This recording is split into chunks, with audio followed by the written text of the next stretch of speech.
So when thinking of the picture postcard view of York, it's hard not to think of this view right here.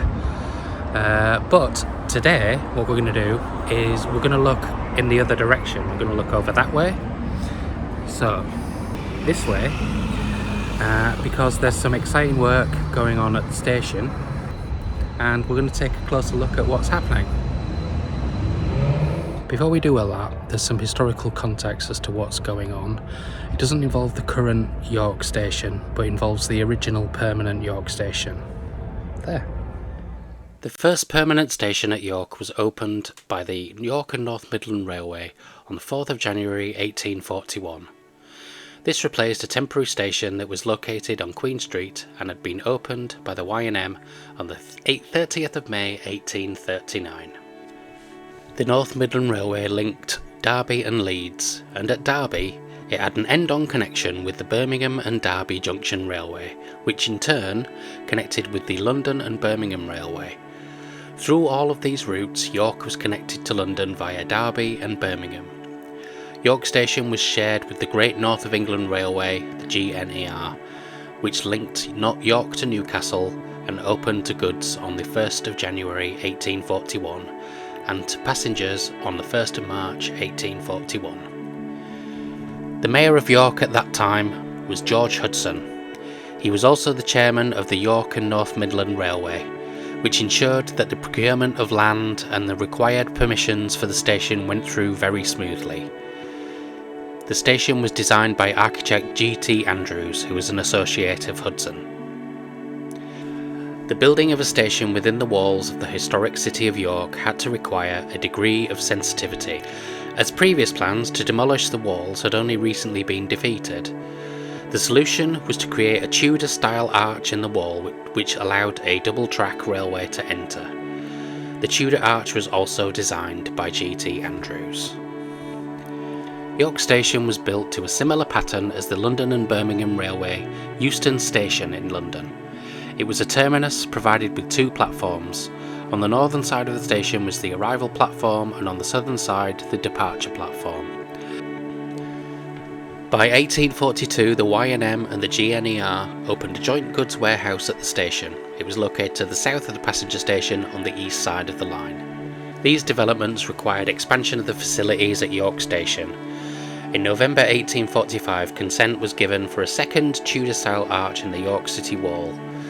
This enabled two more tracks to be laid to serve the goods station. The platforms at the passenger station and the train shed were extended, and a third platform was created on the southern side of the departure platform. In September 1846, a further two platforms were created on the north of the original station. The supporting bank of the city wall had to be cut back and a retaining wall constructed. The new platforms became known as Scarborough Bays, and these were used by services to that destination. Like the original station, these platforms were provided with a train shed roof. On the 1st of August 1852, the Great Northern Railway opened the final section of its direct line between York and London. On the 14th of October that year, the GNR opened their King's Cross station, and journey times between York and London were very much improved. By the 1860s, York Station had become a serious bottleneck and trains had to queue up to enter it. Being a terminus, all trains had to run into the station, and this included through services between north and south. The solution that was proposed in the 1860s was to create a new through station outside the city walls. And on the 25th of June 1877, a new through station at York was opened and the original was closed. Prior to 1874, there was a large house on the site where the station is now. This was North Lodge, built for John Close and his wife Mary Ann in the 1830s, also by G.T. Andrews. After closure to passenger services, the station was used as accommodation for carriages. Over the years, alterations were made, including some demolition in the 1920s. The old station remained in use as carriage siding, and in the period 1956 to 1966 it was used by car sleeper services, later titled Motorrail. After July 1966, all tracks were cut back to a point outside the city walls. After 1966, the old station became the West Offices of British Railways North Eastern Region. Then, British Rail Eastern Region, and, when the railways were privatised in the 1990s, West offices became the home of Railtrack, the company responsible for the railway infrastructure prior to Network Rail. From November 2011, major alterations were made to the station when it was converted into offices for York City Council. The council moved into the remodelled facility in September 2013, keeping the name West Offices. Traces of the old station were always present throughout this time, and after remodelling, the old station canopy was retained as a bicycle storage area for the new council offices. This brings us up to why we're here. So what we're doing today is we're going to take a look at the York Station Gateway project. It's been going on for a little while around the station, but today we're going to have a look. So starting with the council proposal, we can see the existing bus stops, the existing station taxis and public drop-off, and the existing short stay car park, with the following structures about to be removed: Parcel Square, Queen Street Bridge and the Railway Institute Band Room. Back in March, I went out and filmed in front of the station from the walls. The taxi rank and the pickup point are under the portico, and the bus stops out front. The buildings taking up Parcel Square are the driver's mess room and a retail space, Cycle Heaven. Tea Room Square shows the route out for taxis from the taxi rank and the cars from short stay parking. A closer look at Parcel Square and Queen Street Bridge. We can see the portals which ran into the old station.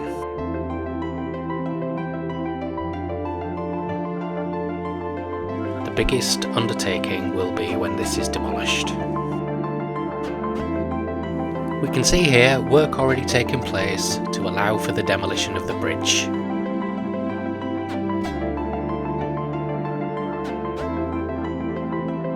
Looking down at the bridge from Queen Street. Going back to the council proposal video, we fly down Queen Street now.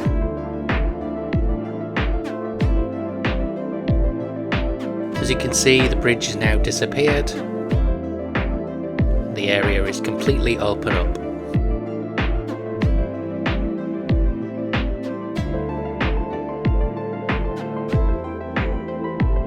As you can see, the bus stops are moved from the front of the station to a hub, which is where the bridge used to be.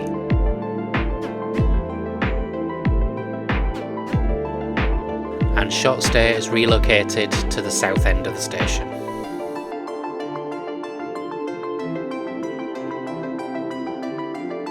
The taxi rank is now at Parcel Square.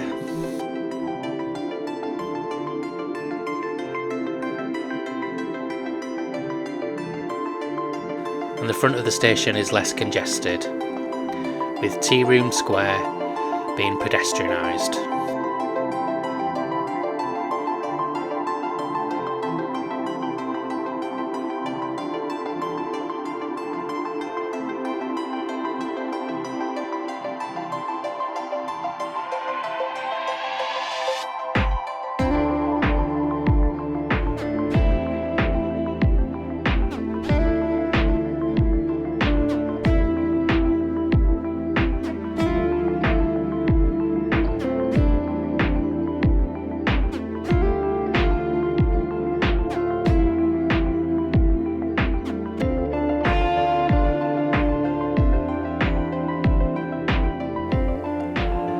So we begin a ride down Queen Street, coming down towards the station, and we're just about to go up and over Queen Street Bridge.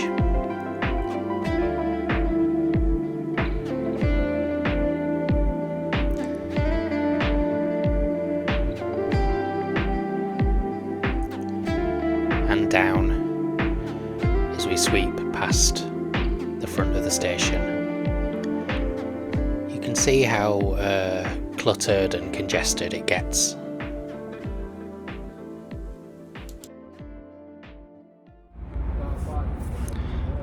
So the Queen Street Bridge has been redundant since 1966. So after 48 years, it's finally coming down. So here we are on Saturday, April the 21st, and the temporary road is going in.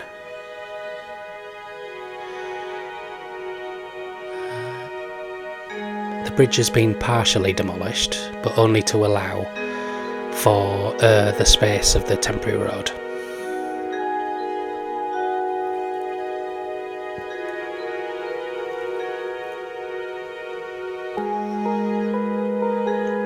And here's the other end, looking down towards Nunnery Lane.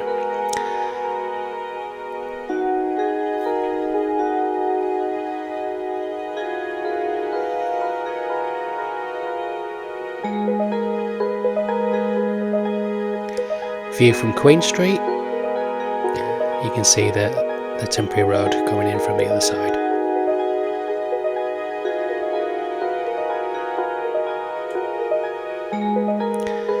And this is on Sunday evening. You can see the temporary road is almost finished.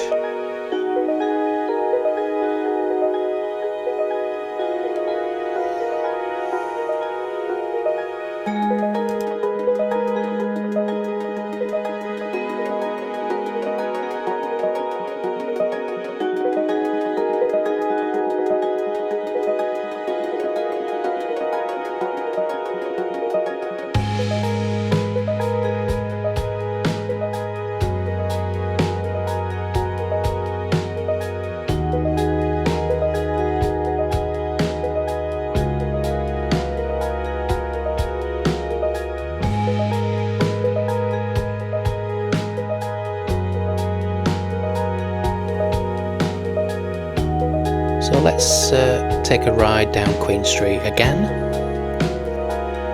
As you can see, we're off on the new temporary road. As you can see, there's plenty of room.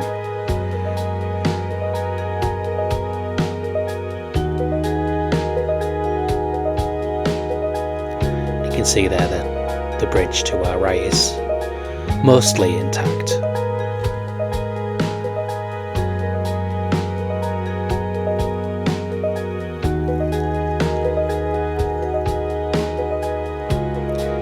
Coming from the other direction, we'll go back towards Queen Street. You can see how we just come down from the station and past what's left of the bridge.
That just about brings us up to date. There's work going on all the time, and I will keep coming back and provide you with plenty of updates and a lot of footage of the progress. I just want to add one more thing before I sign off. I would not have been able to have as much information or anything like that without the people on the York Station platform, Good Old Days Facebook group, who have been really generous with their information. So thank you to those guys. For now, just want to say thanks for watching.